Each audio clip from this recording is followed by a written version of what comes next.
100,000 Russian troops trapped. Could this be the biggest military trap since World War II?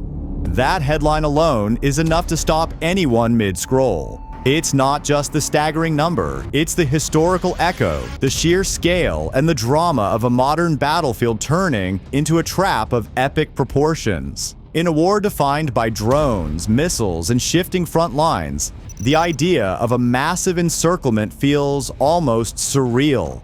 Yet, reports from Ukraine and military analysts suggest something extraordinary is unfolding. This isn't just another battle, it's a moment that could reshape the war, rattle global powers, and rewrite military textbooks.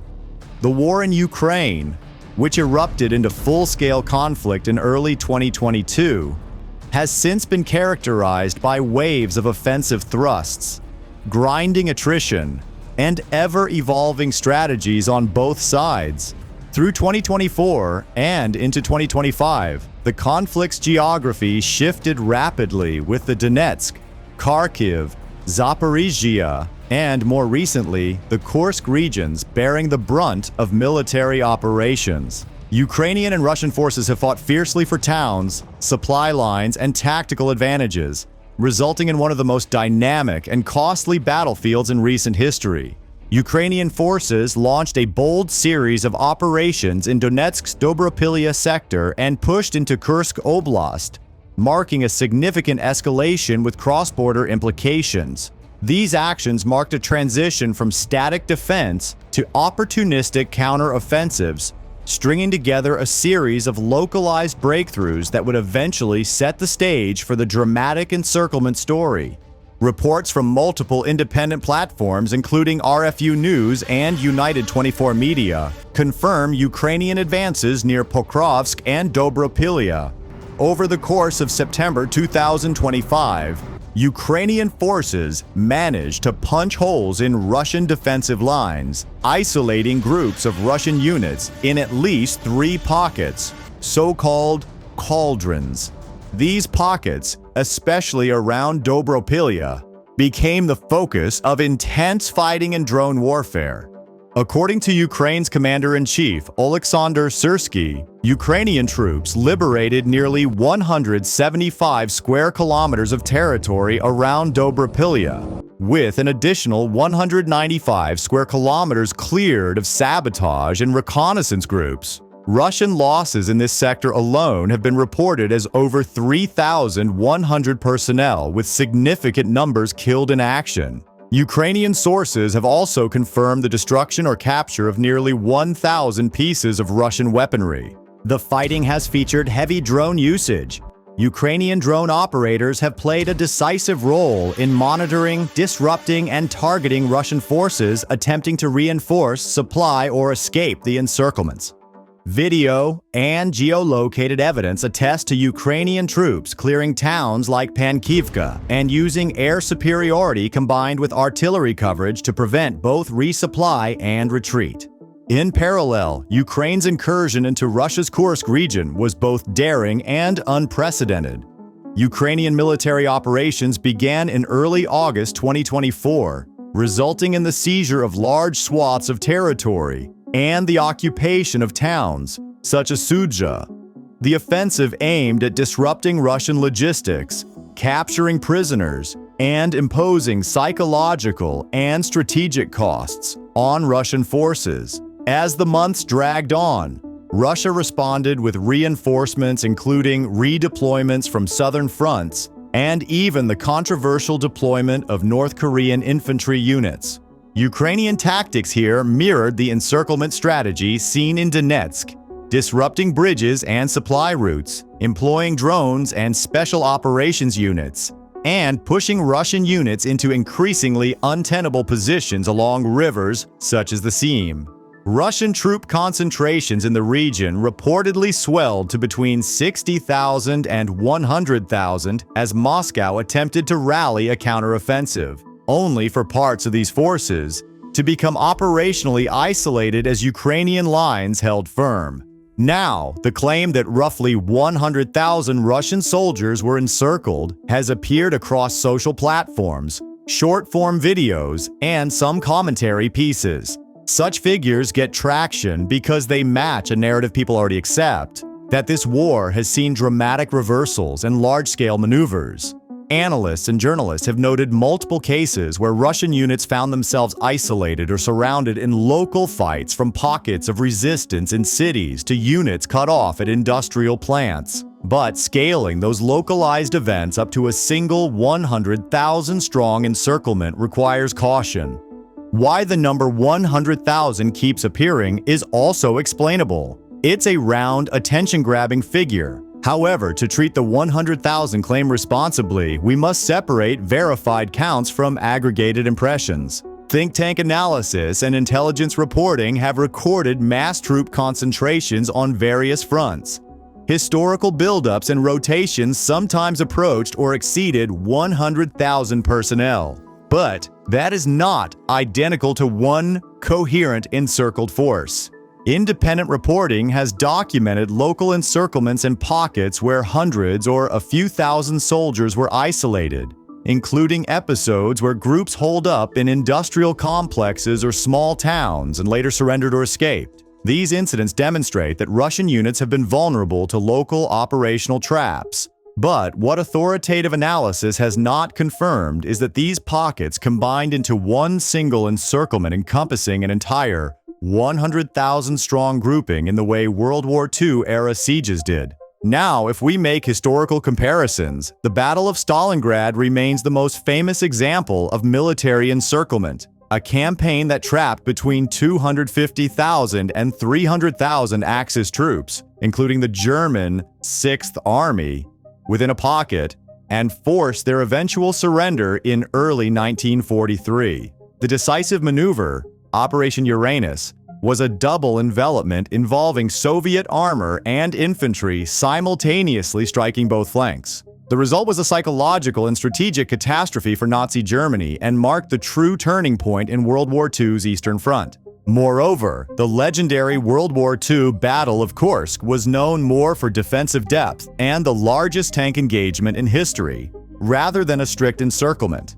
However, it is notable that Ukraine's current Kursk offensive has been dubbed by some as the Second Battle of Kursk due to its impact on Russian morale and the boldness of a cross-border raid into Russian territory, something unseen since World War II.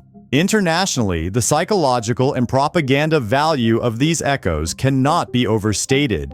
By pushing into Russia and briefly holding territory, Ukraine shattered a myth of Russian territorial inviolability, forcing both the Kremlin and Western observers to reconsider the war's momentum and possible endgames. Also, as encirclement in World War II was often decisive, battles like Stalingrad and the encirclements on the Eastern Front ended with entire armies cut off, starved of food, ammunition, and fuel.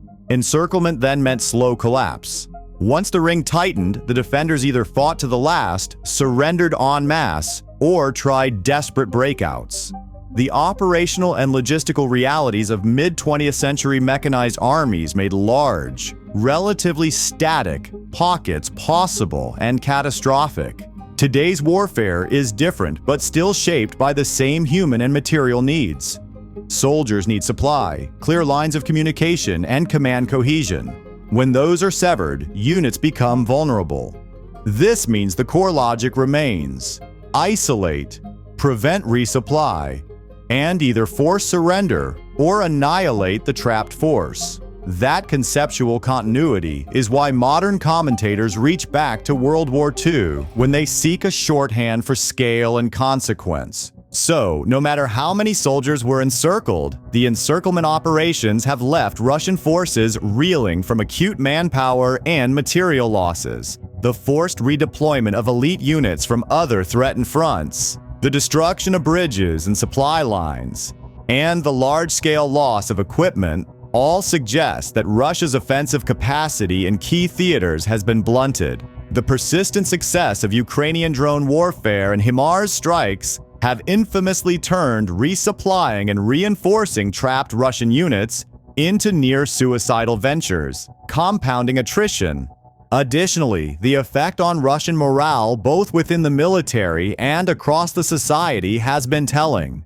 the sight of Russian troops surrendering in large numbers, public complaints from soldiers' relatives, and the visible cracks in logistical support have dampened the myth of Russian military invincibility. In Moscow, this has led to notable anxiety and strategic recalibration. On the other hand, Ukraine's reported encirclement of Russian forces, even if the numbers fall short of the dramatic 100,000 figure, marks a significant tactical and symbolic victory. Militarily, it weakens Russian capabilities by destroying concentrated cauldrons of troops, disrupting local command structures, and depleting manpower and equipment. Psychologically, it boosts Ukrainian morale, especially with the rare sight of Ukrainian forces operating on Russian soil, a powerful image of resilience and reversal. Diplomatically, these gains strengthen Ukraine's position in potential peace negotiations, showcasing its ability not only to defend, but to project force. Ukrainian leaders have leveraged these successes to rally further Western support and challenge Russian narratives of dominance. The operation's impact resonates far beyond the battlefield, signaling a shift in momentum and reinforcing Ukraine's strategic credibility on the global stage. Moreover, the international community largely views these developments as an extension of Ukraine's right to self-defense. US, UK, and EU officials have all acknowledged Ukraine's capability and legitimacy in launching operations, even cross-border, against Russian forces as long as they target military objectives and supply lines.